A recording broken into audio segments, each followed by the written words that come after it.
अस्सलाम वालेकुम एवरीवन। अब हम अपने कम्युनिटी मेंटल हेल्थ का अगला टॉपिक स्टार्ट करते हैं जो बेसिकली है एडिक्शन, ड्रग एडिक्शन। इसमें मेनली हम दो देखेंगे, अल्कोहलिज्म और स्मोकिंग, और उसको how to prevent it. Drug addiction की डेफिनेशन है कि पीरियोडिक और क्रियोडिक इंटॉक्सिकेशन। सिंपल वर्ड्स में बताएं तो ऐसी इंटॉक्सिकेशन जिससे हमारी बॉडी को हार्मफुल हो और पर्सन जो है उस पर डिपेंडेंट हो जाए। अब डिपेंडेंस की तीन क्राइटेरिया है, साइकोलॉजिकल डिपेंडेंस, फिजिकल डिपेंडेंस और टॉलरेंस डेवलप हो जाना उसमें। साइकोलॉजिकल डिपेंडेंस ये है कि वो चाहता है कि उसे बार बार वो ड्रग मिले, मेंटली तौर पे उसकी समझ लें कि वो उस पर डिपेंड करता है। फिजिकल डिपेंडेंस ये है कि जब भी वो उस चीज़ को छोड़ने की कोशिश करता है, जाहिर है इंसान उसे पता है ये चीज़ गलत कर रहा है, वो इस चीज़ पर डिपेंड करने लगा है, तो जब भी उसे छोड़ने की कोशिश करता है तो उसे फिजिकल सिम्टम्स आने लगते हैं जिन्हें बोलते हैं विड्रॉल सिम्टम्स, जैसे कि इरिटेशन हो गई, वॉमिटिंग हो गया, डायरिया हो गया, फिट्स भी पड़ जाते हैं जब सीवियर केसेस होते हैं। और डेवलपमेंट ऑफ टॉलरेंस ये है कि जब भी इंसान ड्रग लेता है तो स्टार्ट में तो उसका इफेक्ट ज़्यादा होता है, आहिस्ता आहिस्ता ड्रग का इफेक्ट बॉडी पे कम होने लग जाता है, इसको कहते हैं टॉलरेंस। इसलिए वो वक्त के साथ साथ ज़्यादा ड्रग लेने की कोशिश करता है अपनी फिजिकल और मेंटल सेटिस्फेक्शन के लिए, तो इसको हम बोलते हैं टॉलरेंस हो जाना। तो तीन तरह की क्राइटेरिया है, साइकोलॉजिकल डिपेंडेंस, फिजिकल डिपेंडेंस और dependence of tolerance. Drug habit क्या है? देखिए इसको सिंपली ये डेफिनेशन आप याद कर लिएगा, इसमें सिंपली याद रखें, इस पे जो है पर्सनली डिपेंड करता है, लेकिन साइकोलॉजिकल डिपेंडेंस होती है, इतनी ज़्यादा फिजिकल डिपेंडेंस नहीं होती। मतलब वो मेंटली चाहता है ड्रग मिले, लेकिन अगर वो उसे छोड़ना चाहे या फिर अमिट करना चाहिए इस आदत को, तो वो फिजिकल जो विड्रॉल सिम्टम्स हैं वो इसमें नहीं आते। अब आते ड्रग एब्यूज़। ड्रग एब्यूज़ की डेफिनेशन अक्सर पेपर में रिवाइज होती है, एमसीक्यूज के तौर पे, या शॉर्ट क्वेश्चन भी आ जाता है एक पार्ट का कि आप ड्रग एब्यूज़ की डेफिनेशन लिख दें। तो आप ये नॉन मेडिकल रीजंस के लिए ड्रग को लेना और इतनी क्वांटिटी और फ्रीक्वेंसी में लेना कि आपकी बॉडी की फिजिकल और मेंटल हेल्थ उससे इफेक्ट हो। WHO ने एक कंबाइन इफेक्ट बता दिया ड्रग डिपेंडेंस, ड्रग अब्यूज़ और ड्रग हैबिट को ख़त्म करके ये फाइनल डेफिनेशन दिया है कि इसका मतलब ये है कि बॉडी को फिजिकली या फिर मेंटली इतना डिपेंड करना ड्रग पर कि जब उसे छोड़ा जाए तो आपके पास फिजिकल या मेंटल सिम्टम्स आए और वो आपकी सोसाइटी और आपके लिए हार्मफुल हो। अब डिपेंडेंस की जो आपके पास कॉमन ड्रग्स हैं, अक्सर क्वेश्चन ये आ जाता है, पास्ट पेपर में रिपीट हुआ है कि what are the dependence producing drugs. उसमें आपके पास ग्लू स्निफिंग है, ये जो गम्स वगैरह इनको सूंघने की आदत होती है, alcohol most common, cocaine, cannabinoids, hypnotics, barbiturates, tranquillisers. Narcotics में आपके पास ओपियम, मॉर्फिन, हीरोइन वगैरह, स्टिमुलेट्स, एम्फेटामिन्स, ये मेथएम्फेटामिन्स आइस के नाम से चलती है। उसके अलावा आपके पास कैनाबिस प्लांट्स वगैरह।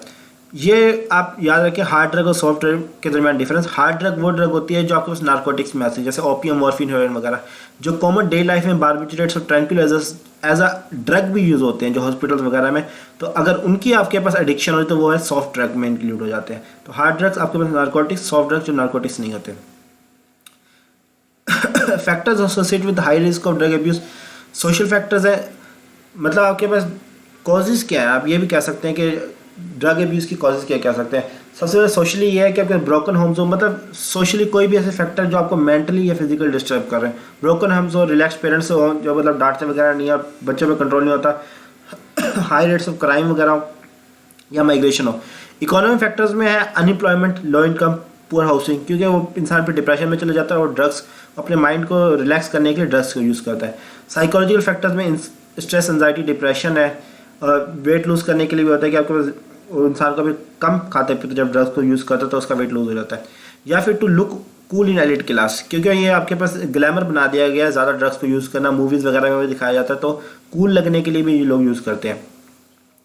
अब जो ड्रग एडिक्शन का इतना बड़ा माफिया चल रहा है उसकी असल रीज़न क्या है? सबसे बड़ी रीज़न इकोनॉमिक फैक्टर्स, कि ड्रग जो है ये बहुत बड़ा एक बिजनेस है, इसको लोग करने के लिए बहुत ज़्यादा इन्वेस्टमेंट करते हैं और फिर बहुत ज़्यादा प्रॉफिट कमाते हैं, क्योंकि ब्लैक में बिकती है, इलीगल है, तो इसमें हाई मार्जिन प्रॉफिट होता है। सोशल फैक्टर्स में यह है कि लोगों को में नॉलेज और अवेयरनेस की कमी है तो उनको वो करना चाहिए।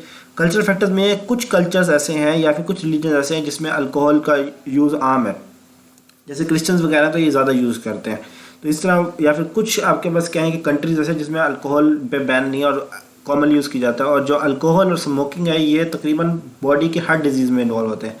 फेजेस ऑफ एडिक्शन इंपॉर्टेंट है, तीन तरह की फेजेस होती है। जब भी सबसे पहले ड्रग लेना शुरू करते हैं तो टॉलरेंस होती है। टॉलरेंस का मतलब ये होता है कि उतनी ही अमाउंट ऑफ ड्रग जो है, मैं पहले ही बता चुका हूँ, आपकी बॉडी में कम इफेक्ट प्रोड्यूस करती है तो आपको ज़्यादा ड्रग लेनी पड़ती है। फिर आप उस पर हैबिचुएशन होती है। हैबिचुएशन में क्या है, आपका फिजिकल कहें, इमोशनल कहें, साइकोलॉजिकल डिपेंडेंस हो जाती है इसमें। कि बॉडी साइकोलॉजी डिपेंड होती है।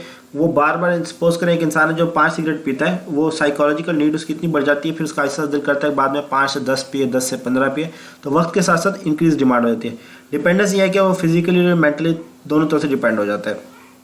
पैटर्न्स क्या है कि मतलब जब भी पर्सन एक ड्रग लेना क्यों शुरू करता है और जब वो लेना शुरू करता है वो छोड़ क्यों नहीं सकता। सबसे पहले इनिशियल एक्सपेरिमेंटल, मतलब सबसे पहले इंसान करके देखता है कि चलो एक दफ़ा सिगरेट है या एक तो ट्राई करके देखते हैं क्या होता है। ट्राई करने के चक्करों में, कूल नजर आने के चक्कर में, या फिर एंजाइटी वगैरह से वक्ती तौर पर निकलने के लिए। फिर उसके बाद रिक्रिएशनल यूज़ है कि अपने आप को रिलैक्स रखने के लिए। अब उसे पता लग गया कि एक दफ़ा उसने यूज़ किया तो आपके मेंटली रिलैक्स हो गया, तो अब सब परेशानी वक्ती तौर पे उसकी जहन से निकल गई थी, क्योंकि आपके दिमाग को क्या कर देते, डर जाके सुन कर देती है एक तरह के।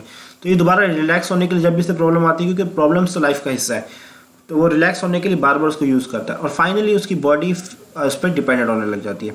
सिम्टम्स क्या है कि अगर वो आपके पास एडिक्शन हो रही है तो आपके पास सिम्टम्स क्या क्या आएंगे कि आपके पास जब तक उस ड्रग को नहीं लेंगे तो आपको इंटरेस्ट खत्म हो जाएगा, आपको भूख कम लगेगी, ट्रेमर्स हो सकते हैं, पफीनेस हो सकते हैं आई में, मूड स्विंग्स हो सकते हैं, कभी गुस्सा ज़्यादा आ सकता है, अपने इमोशंस पे कंट्रोल नहीं रहता है, नोज़िया, वॉमिटिंग, डायरिया वगैरह। और इसके अलावा अगर सिरिंजेस वगैरह जो ड्रग्स अब्यूज होते हैं उसमें आपके पास जो सिरिंजेस जैसे एड्स होगी, हेपेटाइटिस वगैरह हो गई, इनमें ये डिजीज ज़्यादा कॉमन होती है।